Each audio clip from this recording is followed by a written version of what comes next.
Hello दोस्तों, एक बार फिर से वेलकम है आपका इंडियन पिटारा पर।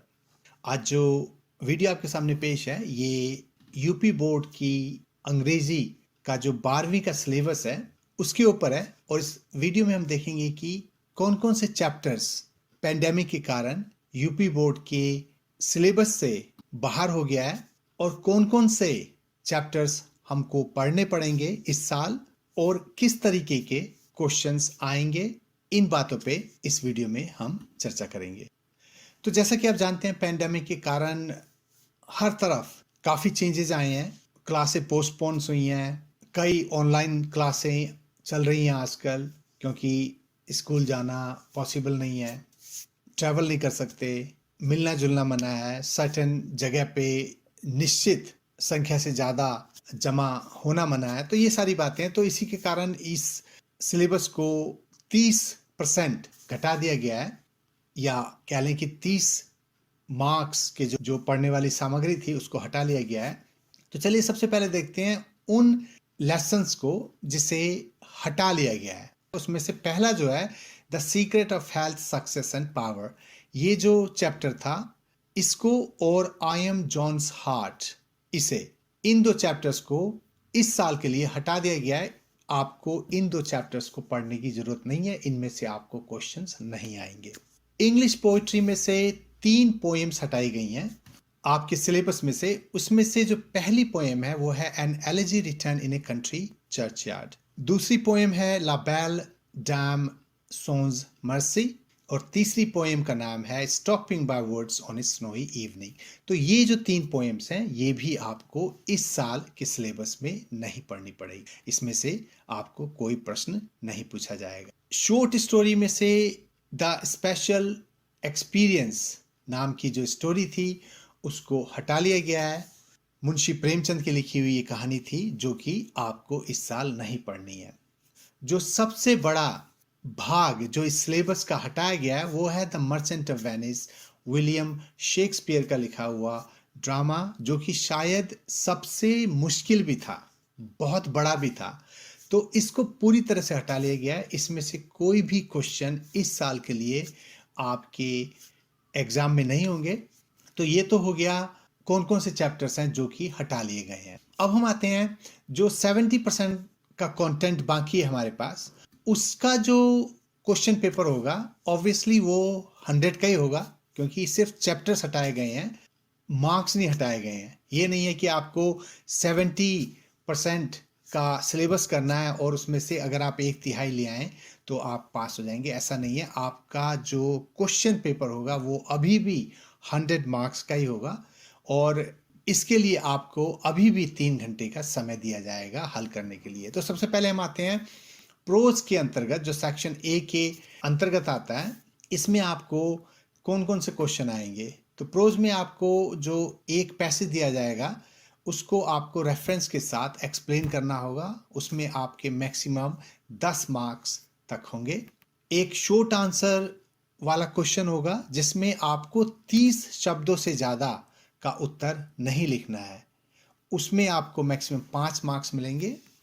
और वोकाब्युलरी, जो शब्द अर्थ है, ये किसी टेक्स्ट पर बेस्ड होगा, टेक्स्ट में से लिया गया होगा, उसको आपको हल करना होगा। और ये वोकाब्युलरी का जो पार्ट है इसमें 4 क्वेश्चन होंगे।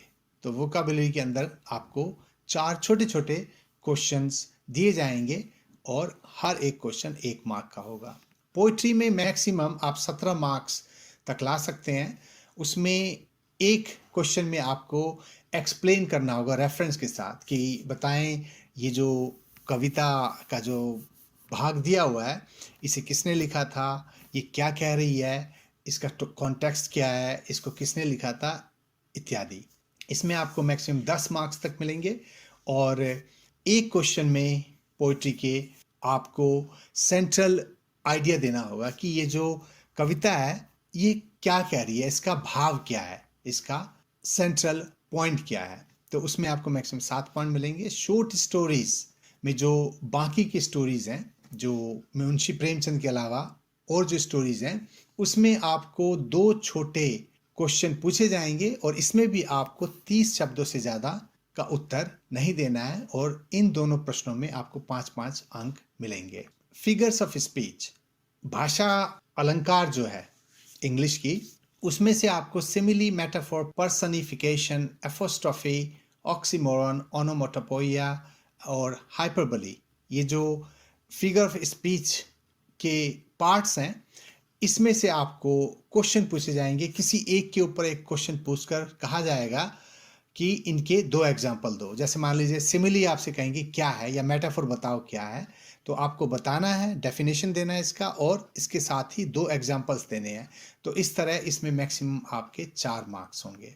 अब हम आते हैं सेक्शन बी में। सेक्शन बी में जो क्वेश्चन होंगे वो ग्रामर के ऊपर बेस्ड होंगे, वोकाब्युलरी के ऊपर बेस्ड होंगे, और ट्रांसलेशन जैसी चीजें होंगी इसमें। तो ग्रामर में आपको डायरेक्ट इनडायरेक्ट क्या होता है, 2 क्वेश्चन पूछे जाएंगे, एक करना होगा। सिंथेसिस, ट्रांसफॉर्मेशन, ये सभी 2-2 प्रश्नों के साथ होंगे, लेकिन आपको सिर्फ एक एक ही करना है। और सिंटेक्स में आपको 4 ऑप्शन दिए जाएंगे, उसमें से आपको 2 करने हैं।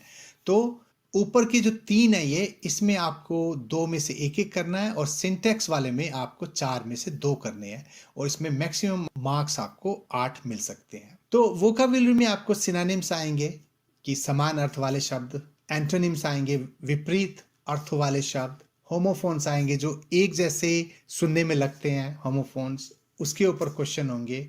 वन वर्ड सब्स्टिट्यूशन, किसी शब्दों के समूह को सिर्फ एक शब्द के द्वारा बताना, तो इसके ऊपर होगा। और ईडियम्स एंड फ्रेजेस, जो मुहावरे होते हैं, जो कहावतें होती हैं, उनके ऊपर क्वेश्चन होंगे, और इस तरह आप इसमें मैक्सिमम 14 अंक तक ला सकते हैं।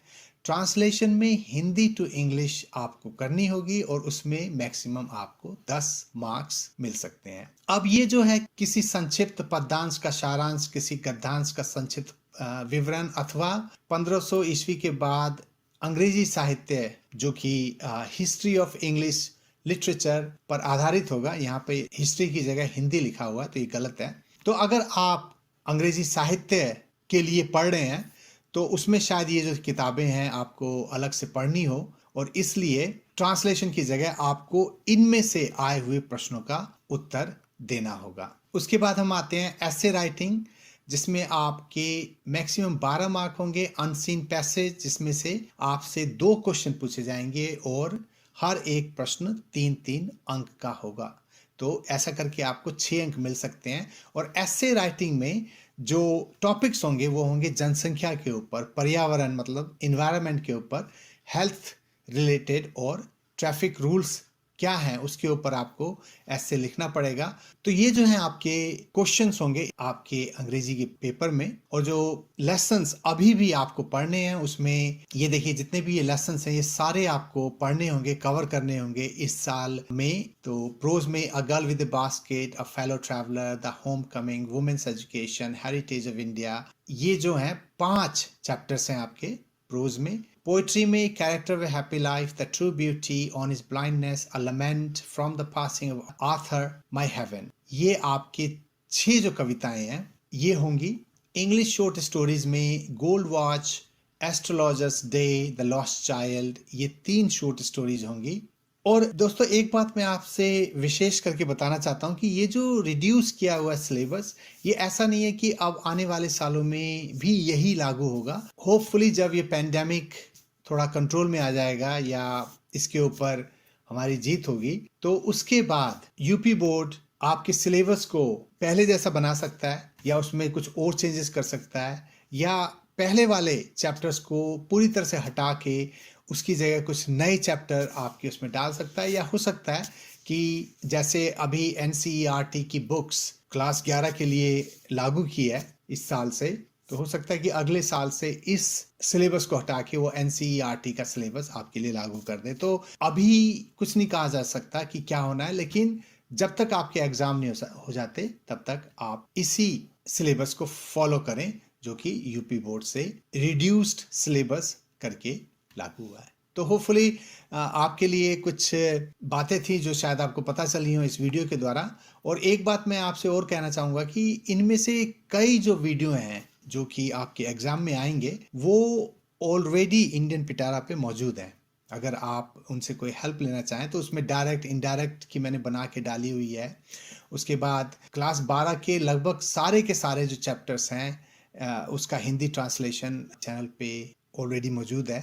और ये जो फिगर्स ऑफ स्पीच है इसका भी एक वीडियो आपके लिए पहले से अपलोड किया हुआ है। और पोएम्स भी सारी की सारी ट्रांसलेशन करके सेंट्रल आइडिया के साथ मैंने डाली हुई। तो अगर आप एक बार सर्च कर लें तो आपको ये सारी चीज़ें भी मिल जाएंगी।